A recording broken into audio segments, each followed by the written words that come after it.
नमस्कार साथियों। हमारे YouTube चैनल हिंदी ज्ञान प्रकाश में आज फिर से आपका बहुत बहुत स्वागत है। तो जैसा कि हम हिंदी साहित्य को पढ़ रहे हैं और हिंदी साहित्य के अंतर्गत हमने आदिकाल को पढ़ रहे हैं और आदिकाल में जो प्रमुख साहित्य हैं हमारे, उसमें से हमने अपभ्रंश साहित्य है उसको हम पूरा ही पढ़ चुके हैं। हमने अपभ्रंश साहित्य को देखा, अपभ्रंश साहित्य के प्रमुख कवियों को देखा और हमारा आज का जो टॉपिक है सेकंड साहित्य जो हमारा है वो है जैन साहित्य, जिसको रास साहित्य भी कहा जाता है। तो आज हम जैन साहित्य पे चर्चा करने वाले हैं। तो जैन धर्म की रचना कैसे हुई, जैन साहित्य की। तो जो जैन मुनि हुआ करते थे, मुनि मीन्स मतलब साधु भी कह सकते हैं आप लोग। तो जो पहले जो जैन साधु हुआ करते थे तो उन्होंने अपने धर्म का प्रचार प्रसार करने के लिए हिंदी साहित्य को अपना माध्यम बनाया। साहित्य को अपना माध्यम बनाया मतलब कैसे प्रचार प्रसार, उन्होंने अपने धर्म का प्रचार प्रसार करने के लिए साहित्य को ही अपना माध्यम बनाया और जिसके द्वारा वो अपने धर्म का प्रचार प्रसार करने लगे। तो राज साहित्य का सबसे पहले हम जैन साहित्य का जो समय रहा है हम वो समय देखेंगे। तो जैन साहित्य का जो समय रहा है वो 12वीं से 13वीं शताब्दी तक का समय रहा है। और राज साहित्य का उद्देश्य क्या था? जैन मीन्स जैन साहित्य को ही राज साहित्य भी कहा जाता है। तो राज साहित्य का जो उद्देश्य रहा है तो वो उद्देश्य धर्म का प्रचार प्रसार करना। अब देखिए वही बात आ गई जो मैंने अभी बोली है कि धर्म का प्रचार प्रसार करना। किसके द्वारा धर्म का प्रचार प्रसार? जैन मुनियों के द्वारा अपने धर्म, उनका धर्म क्या था? जैन धर्म। तो जैन मुनियों के द्वारा जैन धर्म का प्रचार प्रसार करने के लिए जैन मुनियों ने साहित्य को अपना माध्यम बनाया। तो अब इसको अगर हम डिफाइन करना चाहें, आई मीन्स परिभाषित करना चाहें, तो 2 लाइनों में हम परिभाषित कर सकते हैं इसको। तो आप लोग इसको भी मेंशन कर लें। जैन कवियों द्वारा अपने धर्म का प्रचार प्रसार करने के लिए जिस साहित्य की रचना हुई उसे जैन या राज साहित्य कहा गया। अब देखिए इसको 2 लाइनों में हम डिफाइन कर सकते हैं। जैन कवियों द्वारा, जो जैन कवि हुआ करते थे, आई मीन्स मुनि हुआ करते थे, तो उन्होंने अपने धर्म का प्रचार प्रसार करने के लिए जिस साहित्य की रचना की या उनके द्वारा जिस साहित्य की रचना हुई उसे जैन साहित्य या राज साहित्य कहा गया। क्लियर है इतना? अब आगे तो इसको हम 2 लाइनों में डिफाइन कर सकते हैं और आप लोग इसे मेंशन जरूर कर लें, इसे समझने में आपको आसानी रहेगी। और आगे देखते हैं। राज साहित्य में तीर्थंकरों के जीवन चरित्र भी लिखे गए। जो जैन साहित्य था, आई मीन्स राज साहित्य जो था, उसमें जो तीर्थंकरों के जीवन चरित्र भी रचे गए। वैष्णव साहित्य अवतारों की कथाएं जैन आदर्शों के आधार पर लिखी गई। अब देखिए यहाँ से एक पॉइंट जो है ये अपने आप में बहुत महत्वपूर्ण पॉइंट है। तो इसको समझने के लिए आपको बहुत ध्यान से समझना होगा कि ये पॉइंट अपने आप में क्या कहना चाहता है। तो वैष्णव अवतारों की कथाएं जैन आदर्शों के आधार पर लिखी गई।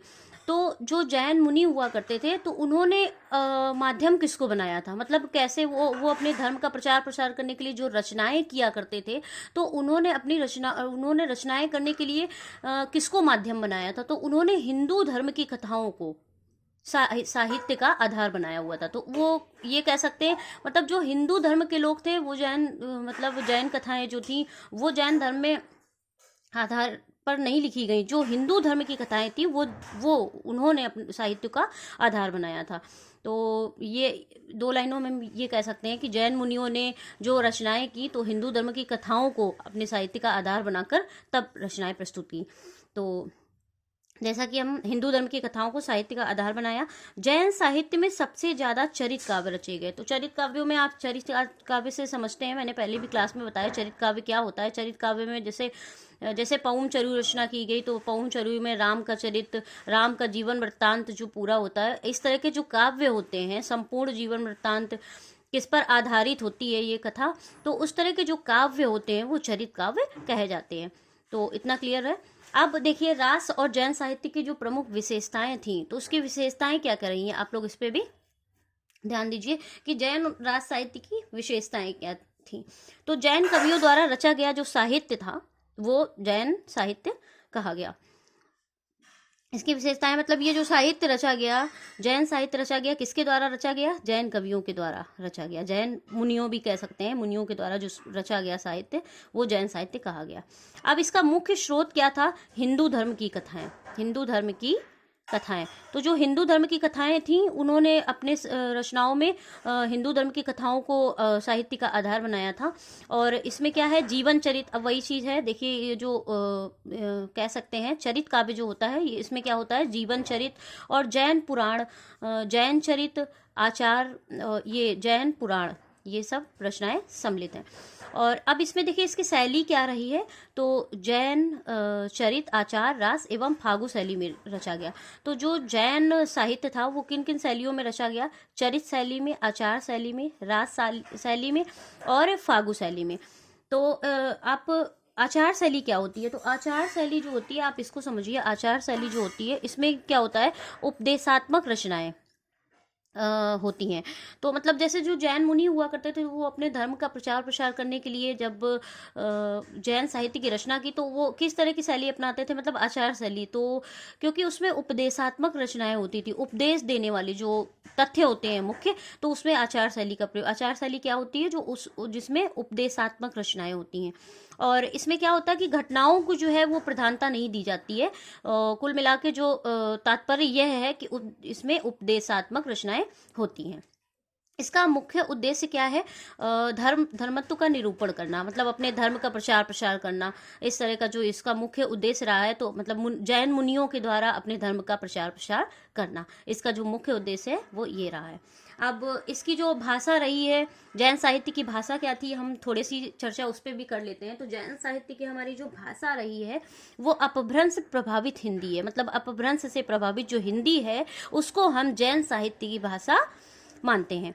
और राज साहित्य आदिकाल का सबसे प्रामाणिक साहित्य है, मतलब ये कह सकते हैं कि मतलब जैसे और अधिक जो इससे पहले जो रचनाएं हुई हैं उसमें प्रामाणिकता का अभाव है। कुछ रचनाएं अर्ध प्रमाणिक हैं, कुछ प्रमाणिक हैं, या इसमें जो राज साहित्य है हमारा आदिकाल का जो है वो सबसे प्रामाणिक साहित्य कहा जाता है। अब आचार्य शुक्ल जी के अनुसार राज साहित्य को सांप्रदायिक साहित्य भी कहा जाता है। तो आप इसको जरूर थोड़ा सा हाईलाइट भी कर ले और मेंशन भी कर ले कि जो आचार्य शुक्ल है, आचार्य रामचंद्र शुक्ल जी के द्वारा जो जिस साहित्य की रचना हुई तो उसको सांप्रदायिक साहित्य भी कहा जाता है। मतलब राज साहित्य को आचार्य रामचंद्र शुक्ल जी ने राज साहित्य को क्या माना है, सांप्रदायिक साहित्य भी कहा है। आप लोग इसे मेंशन कर ले और हाईलाइट भी कर ले। प्रबंधात्मक काव्यों की भी रचना हुई, किसमें, इसका जैन साहित्य में प्रबंधात्मक काव्यों की भी रचना हुई है। और इसमें किस रस की प्रधानता है, तो आप लोग देखिए जैसे मतलब जिसमें जैन मुनियों ने उपदेशात्मक रचनाएं अपने धर्म का प्रचार प्रसार करने के लिए, मतलब शैली जो थी इनकी उपदेश आचार शैली रही है। तो आप लोग यहाँ से समझिए कि मतलब इसमें जो रस होगा तो कोई उत्साह वाला, वीर वाला, इस तरह का रस नहीं होगा। तो ऑब्वियस सी बात है कि इसमें शांत रस ही होगा। तो यहाँ पे जो जिस रस की प्रधानता रही है वो रस हमारा वो शांत रस था। तो यहाँ पे किस रस की प्रधानता रही है, शांत रस की प्रधानता। आप लोग इसे भी मेंशन कर ले। अब रास शब्द क्या है, आप लोग इसे समझे, रास शब्द से क्या अर्थ है। तो जैसे आप लोग एक मतलब फॉर एग्जाम्पल दैट समझ सकते हैं, जैसे कि भगवान कृष्ण जो हुआ करते थे तो वो रास रचाते थे। तो उस रास का जो अर्थ होता था, तात्पर्य होता, तो वो क्या होता था, तो उस रास का संबंध किससे होता था, क्रीड़ा करना या नृत्य करना। मतलब रास रचाना मतलब भगवान कृष्ण क्या करते थे, नृत्य करते थे। तो उसको हम डिफाइन कर सकते हैं एक शब्द में कि मतलब नृत्य करते थे तो उसको रास रचाना, रास रचाते थे। तो इसी तरह से जो संस्कृत साहित्य में रास का संबंध किससे है, मतलब रास का तात्पर्य क्या है, जो संस्कृत साहित्य है हमारा उसका रास का संबंध क्या है, क्रीड़ा करना या नृत्य करना, नृत्य से है, क्रीड़ा या नृत्य से है। तो क्रीड़ाएं करना मतलब नृत्य करना, कुछ भी कार्य कर रहे हैं, क्रीड़ा करना, नृत्य करना, इस तरह का जो हमारा रास शब्द का जो एक दो शब्दों में जो अर्थ डिफाइन करेंगे तो वो नृत्य करना हम कह सकते हैं, नृत्य करना। और फॉर एग्जाम्पल के लिए बहुत अच्छा उदाहरण मैंने दिया भगवान कृष्ण का, जिससे आप लोग बहुत अच्छे से समझ जाएंगे, इजिली समझ जाएंगे और आपको इसमें बिल्कुल भी कठिनाई नहीं होगी। अब देखिए इसका जो क्रीडनायक शब्द का प्रयोग होता है वो कहाँ से मिला है। सबसे पहले तो हमारे जो काव्य शास्त्र में आप लोगों ने भरत मुनि को देखा होगा, भरत मुनि को पढ़ा भी होगा। तो उनका जो नाट्य शास्त्र है, भरत मुनि हमारे प्रथम आचार्य माने जाते हैं काव्य शास्त्र के। तो जैसा कि हम उसमें जो देखते हैं कि जो नाट्य शास्त्र है उनका, तो उसमें क्रीडनीयक शब्द का प्रयोग किया गया है। तो किस स्थान पे, मतलब भरत मुनि ने नाट्य शास्त्र में क्रीडनीयक शब्द का प्रयोग किया है। तो उन्होंने रास शब्द, भरत मुनि ने अपने नाट्य शास्त्र में सीधे रास शब्द का प्रयोग ना करके रास के स्थान पर उन्होंने क्रीडनीयक शब्द का प्रयोग किया है। मतलब उन्होंने डिफाइन किया है कि रास को क्रीडनीयक कहा जाता है। मतलब रास क्या है, क्रीड़ा, नृत्य, सब एक ही शब्द हैं, तो इन्हीं की मतलब एंटोनिम्स बोल सकते हैं वो इस तरह से। और रास जो है, अभिनव गुप्त ने रास को एक प्रकार का रूपक माना है। मतलब इसमें क्रीड़ाएं हो रही हैं, नृत्य, तो इस तरह का जो प्रयोग होता है उसे रूपक ही माना जाता है। तो ये आप लोग मेंशन कर ले कि किसने माना है, अभिनव गुप्त ने रास को एक प्रकार का रूपक माना है। यहाँ से क्वेश्चन बनता है आपको, डायरेक्ट क्वेश्चन नहीं, रास को एक प्रकार का, रास को रूपक किसने माना है, तो आपको यहाँ से प्रश्न बनता है। तो आप लोग अभिनव गुप्त, या अभिनव गुप्त ने रास को क्या माना है, तो अभिनव गुप्त ने रास को रूपक माना। तो यहाँ से 2 प्रश्न बनते हैं, आप लोग इसे मेंशन कर ले। रास परंपरा का प्रथम ग्रंथ क्या है। अब देखिए यहाँ पे चर्चा करते हैं। जो हमारा रास परंपरा है, तो इसका जो प्रथम ग्रंथ रहा है तो वो क्या है, हम लोग इस पे थोड़ी चर्चा करेंगे। तो आप लोग बहुत ध्यान से समझे, संस्कृत में क्या रहा है, अपभ्रंश में प्रथम ग्रंथ कौन सा रहा है, हिंदी में प्रथम ग्रंथ कौन सा रहा है, तो सबके अलग अलग जो है रचनाकार हैं। तो आप लोग देखें, संस्कृत में जो प्रथम ग्रंथ हुआ है, अब रास परंपरा में देखिए हिंदी का अलग है, अपभ्रंश का अलग है और संस्कृत का अलग है। तो सबसे पहले हम संस्कृत में देखेंगे, संस्कृत में प्रथम ग्रंथ कौन सा माना जाता है। तो रिपुदारण रास, संस्कृत में जो प्रथम ग्रंथ है वो रिपुदारण रास है। वर्ड थोड़ा सा डिफिकल्ट है, बट आप लोग इसको ध्यान रखें थोड़ा सा। और रिपुदारण दास रास है, 905 ईस्वी इसका जो समय रहा है वो 905 ईस्वी। और इसके रचनाकार कौन थे, डॉक्टर दशरथ ओझा। तो संस्कृत में प्रथम ग्रंथ रिपुदारण रास है और इसका समय 905 ईस्वी और इसके रचनाकार कौन है, डॉक्टर दशरथ ओझा। अब अपभ्रंश में आइए, संस्कृत का हो गया आपका। और अब अपभ्रंश में देखिए, अपभ्रंश में जो प्रथम रास ग्रंथ है, तो संस्कृत में प्रथम रास ग्रंथ रिपुदारण रास और डॉक्टर दशरथ ओझा रचनाकार। अपभ्रंश में प्रथम रास ग्रंथ उपदेश रसायन रास। अपभ्रंश का जो प्रथम अपभ्रंश में देखेंगे तो उपदेश रसायन रास। रास शब्द आपको आगे मिलेगा, बस आपको इतना याद रखना है, जैसे कि संस्कृत में रिपुदारण और अपभ्रंश में उपदेश रसायन रास। और इसके जो रचनाकार रहे हैं वो जिनदत्त सूरि जी हैं। इतना क्लियर है आपका। संस्कृत में रिपुदारण रास और इसके रचनाकार डॉक्टर दशरथ ओझा। इसका जो समय रहा है वो 905 ईस्वी रहा है। और अपभ्रंश में प्रथम रास ग्रंथ जो रहा है वो हमारा उपदेश रसायन रास रहा है और इसके रचनाकार जो है वो जिनदत्त सूरि जी हैं। तो इतना क्लियर है। अब हमारा अपभ्रंश में दूसरा रास कौन सा है। अब जो हमारा प्रथम रास है वो हमने देख लिया। अब हमारा जो अपभ्रंश में दूसरा रास है, दूसरा रास ग्रंथ कौन सा है अपभ्रंश में, वो संदेश रासक है।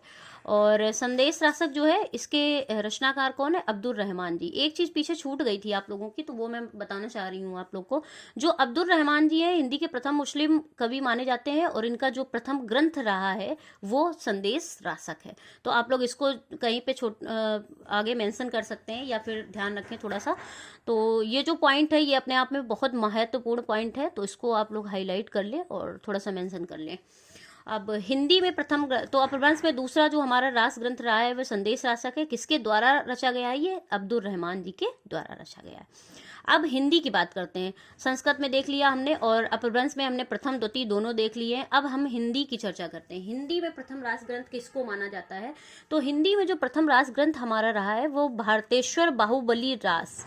हमारा जो रास ग्रंथ है वो भारतेश्वर बाहुबली रास ग्रंथ है। और ये किसके द्वारा रचित है, उस तो शालिभद्र सूरि जी का नाम यहाँ पे आता है कि जो भारतेश्वर बाहुबली रास ग्रंथ है उसके रचनाकार कौन है, शालिभद्र सूरि जी। तो ये किसके द्वारा माने गए हैं। अब यहाँ पे भी थोड़ा सा इस पे भी चर्चा कर लेते हैं कि जो भारतेश्वर बाहुबली रास है जिसके रचनाकार शालिभद्र सूरि जी हैं, तो हिंदी में प्रथम रास ग्रंथ इसको माना किसने है, तो मुनि जिन विजय के अनुसार, मुनि जिन के अनुसार जो है ये शालिभद्र सूरि इसके रचनाकार है और भारतेश्वर बाहुबली रास जो है हिंदी का प्रथम रास ग्रंथ माना जाता है। आप लोग ये यहाँ से 3 प्रश्न बनते हैं। आप लोग ये ध्यान रखें कि हिंदी में प्रथम रास ग्रंथ कौन सा है, तो रास ग्रंथ है भारतेश्वर बाहुबली रास।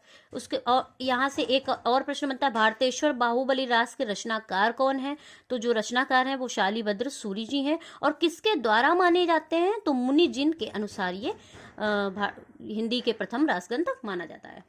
और हिंदी में प्रथम ऐतिहासिक रास ग्रंथ क्या है, हिंदी में प्रथम रास ग्रंथ भारतेश्वर बाहुबली रास। अब हिंदी में प्रथम ऐतिहासिक रास ग्रंथ क्या है? ऐतिहासिक रास ग्रंथ अलग है और ये जो हमारा प्रथम रास ग्रंथ है वो अलग है।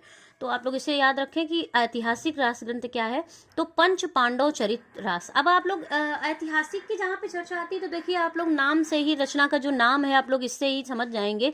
जो पंच पांडव है, जिसमें पांडव का चरित्र 5 पांडव हैं, पंच पांडव रास चरित रास, तो इसका मतलब क्या हुआ? आप लोग इसका अर्थ निकालिए कि ये क्या है। तो ये एक तरीके से जो महाकाव्यात्मक ग्रंथ है, मतलब पंच पांडव, पांचों पांडवों का जो चरित है, जीवन चरित है, उसकी कथा है, पांचों पांडवों की कथा है। तो इस तरह का जो ग्रंथ हुआ वो हमारा ऐतिहासिक रास ग्रंथ हुआ। और ये इसके जो ये कैसा ग्रंथ है? ये एक काव्यात्मक ग्रंथ है और इसके जो रचनाकार हैं वो शालिभद्र सूरि जी हैं। और इसका समय क्या रहा है? 1350 ईस्वी का समय रहा है। तो हिंदी में प्रथम ऐतिहासिक रास ग्रंथ कौन है? हमारा पंच पांडव चरित रास। और इसका ये किस तरह का ग्रंथ है? ये महाकाव्यात्मक ग्रंथ है और इसके रचनाकार कौन है? शालिभद्र सूरि जी हैं। और इसको जो है समय इसका क्या रहा है? तो 1350 ईस्वी का इसका हमारा समय रहा है। तो आप लोग, आई होप इतना क्लियर हो गया होगा आप लोगों का।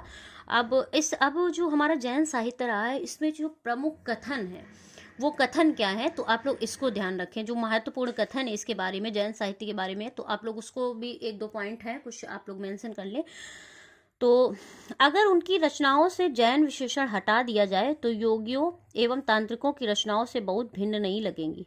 तो हजारी प्रसाद द्विवेदी जी का ये कथन है। किसके बारे में है? जैन साहित्य के बारे में। तो उन्होंने क्या कहा है कि मतलब जैन मुनियों की रचनाएं हैं जो, तो अगर उससे विशेषण हटा दिया जाए तो योगियों एवं तांत्रिकों की रचनाओं से बहुत भिन्न नहीं लगेंगी। मतलब इनकी जो जैन मुनियों की रचनाएं हुआ करती थी तो उनकी जो विशेषता, मतलब विशेषण उसमें से अगर हटा दिया जाए तो हजारी प्रसाद द्विवेदी जी कहते हैं कि ये योगियों, इनकी जो रचनाएं हैं वो किस तरह की लगेंगी? योगियों और तांत्रिकों की रचनाओं से भिन्न, मतलब अलग नहीं लगेंगी, योगियों और तांत्रिकों जैसी रचनाएं लगेगी अगर उनकी रचनाओं से जैन विशेषण हटा दिया जाए। तो ये जो कथन रहा है हमारा हजारी प्रसाद द्विवेदी जी का रहा है। और नेक्स्ट जो हमारा कथन है, जैन साहित्य की रचनाएं निसंदेह प्रामाणिक और रूप में सुरक्षित हैं। इनके अध्ययन से तत्कालीन परिस्थितियों पर प्रकाश पड़ता है, वह वास्तविक और विश्वसनीय है। अच्छा, हजारी प्रसाद द्विवेदी ने जैन साहित्य की जो रचनाएं हैं तो उसमें क्या कहा कि इसमें बिल्कुल भी संदेह नहीं है, जैन साहित्य की जो रचनाएं हैं इसमें बिल्कुल भी संदेह नहीं है कि वह प्रामाणिक और सुरक्षित है। इसमें बिल्कुल भी संदेह नहीं है, मतलब अर्थात जो जैन साहित्य की रचनाएं हुई हैं वो प्रामाणिक भी है और सुरक्षित भी हैं। तो इसमें बिल्कुल भी संदेह नहीं है। इनके अध्ययन से तत्कालीन परिस्थितियों पर प्रभाव पड़ा, अर्थात जो हमारा जैन साहित्य है उसकी रचनाओं का जब अध्ययन किया तो उससे जो है तत्कालीन परिस्थितियों पर प्रकाश पड़ता है। तो वह वास्तविक और विश्वसनीय है, मतलब वह वास्तविक और विश्वसनीय। ये जो हमारा कथन रहा है जैन साहित्य के बारे में, ये जो कथन रहा है ये भी हजारी प्रसाद द्विवेदी जी का ही है। तो नेक्स्ट हमारा जो कथन है, वे वीर गाथाओं में रास को ही रासो कहा गया है, किंतु उनकी विषय भूमि जैन रास ग्रंथों से भिन्न है। अब देखिए वीर गाथाओं, जो मतलब वीर गाथा काल जो हमारा आदिकाल है उसको वीर गाथा काल भी कहा गया, तो वीर गाथाओं में रास को ही रासो कहा गया है, लेकिन उनकी जो विषय भूमि है, तो अब रासो साहित्य की विषय भूमि अलग थी और रास साहित्य जो है वो हमारा जैन साहित्य कहा जाता है, रासो साहित्य हमारा जो है वो अलग साहित्य है, दूसरा साहित्य आता है। तो इसको वीर गाथाओं में तो रास को रासो ही माना गया है, लेकिन उसकी जो विषय भूमि है, रास की विषय भूमि अलग है, रासो साहित्य की विषय भूमि अलग है। तो जो इसकी रास साहित्य की जो विषय भूमि है वो जैन रास ग्रंथों से भिन्न है, मतलब इसमें जैन मुनियों के द्वारा, रास साहित्य में क्या है? जैन मुनियों के द्वारा अपने धर्म का प्रचार करना, और रासो साहित्य है उसमें वीर गाथाओं का वर्णन किया गया है। तो इस तरह से जो ये कथन हमारा रहा है, प्रमुख कथन, वो डॉक्टर नागेंद्र के द्वारा जैन साहित्य के लिए बारे में कथन रहा है। तो ये दो जो कथन है, ये अगर उनकी रचनाओं से जैन विशेषण हटा दिया जाए तो वो योगियों एवं तांत्रिकों की रचनाओं से भिन्न नहीं लगेगी। बहुत ही मोस्ट इम्पॉर्टेंट कथन है ये, हजारी प्रसाद द्विवेदी जी का है जैन साहित्य के बारे में, तो इसको आप लोग मेंशन कर ले। एंड नेक्स्ट हमारा जो कथन है वो जैन साहित्य की रचनाएं निसंदेह प्रमाणिक है, मतलब इसमें कोई संदेह नहीं है कि जैन साहित्य की रचनाएं प्रमाणिक भी हैं और सुरक्षित भी हैं। हजारी प्रसाद द्विवेदी जी कहते हैं कि जैन साहित्य की जो रचनाएं हैं प्रमाणिक भी हैं और सुरक्षित भी हैं, इसमें तनिक भी संदेह नहीं है, निसंदेह प्रामाणिक और सुरक्षित हैं। इनके अध्ययन से तत्कालीन परिस्थितियों पर प्रभाव पड़ता है, अर्थात इसका अध्ययन करने से, किसका? जैन साहित्य का। जैन साहित्य का अध्ययन करने से तत्कालीन परिस्थितियों पर प्रकाश पड़ता है, वह वास्तविक और विश्वसनीय है। तो ये भी कथन जो हमारा रहा है वो हजारी प्रसाद द्विवेदी जी का। और लास्ट जो मैंने अभी बताया, वीर गाथाओं में रास को ही रासो कहा गया, किंतु विषय भूमि जो है रास साहित्य की विषय भूमि अलग है और रासो साहित्य की विषय भूमि से भिन्न है। तो ये जो हमारा कथन रहा है प्रमुख, वो डॉक्टर नगेंद्र का है। तो आज की क्लास में हमने जो जैन साहित्य को देखा, तो अब नेक्स्ट क्लास में हम जैन के प्रमुख कवियों को देखेंगे। और इस तरह से हमारा जो ये जैन साहित्य है, ये इसमें जो प्रमुख तथ्य हैं, मुख्य तत्व हैं, ये मैंने पूरे आपको बता दिए हैं। और हमारा ग्रंथ साहित्य पूरा ही क्लियर हो चुका है, जिसको मैंने विस्तार से बता दिया था। तो आज की क्लास यहीं तक, नेक्स्ट क्लास में मिलते हैं। और मैं कोशिश करूंगी, जैसा कि कमेंट्स में आ रहा है कि डेली एक क्लास डालिए, तो मैं कोशिश करूंगी कि डेली एक वीडियो शॉर्ट ही, या 2 पार्ट में, एक पार्ट में नहीं पॉसिबल है तो मैं 2 पार्ट में करके डाल सकती हूँ। तो इस तरह से मैं ट्राई करूंगी कि मतलब डेली एक वीडियो, नहीं ज़्यादा बड़ा तो 10 से 12 मिनट का एक वीडियो डाल सकूं। तो धन्यवाद आप सभी का। वीडियो अच्छा लगे तो वीडियो को लाइक करें, हमारे चैनल को सब्सक्राइब करें और शेयर करना बिल्कुल भी मत भूलिए। बहुत बहुत धन्यवाद आप सभी का। धन्यवाद।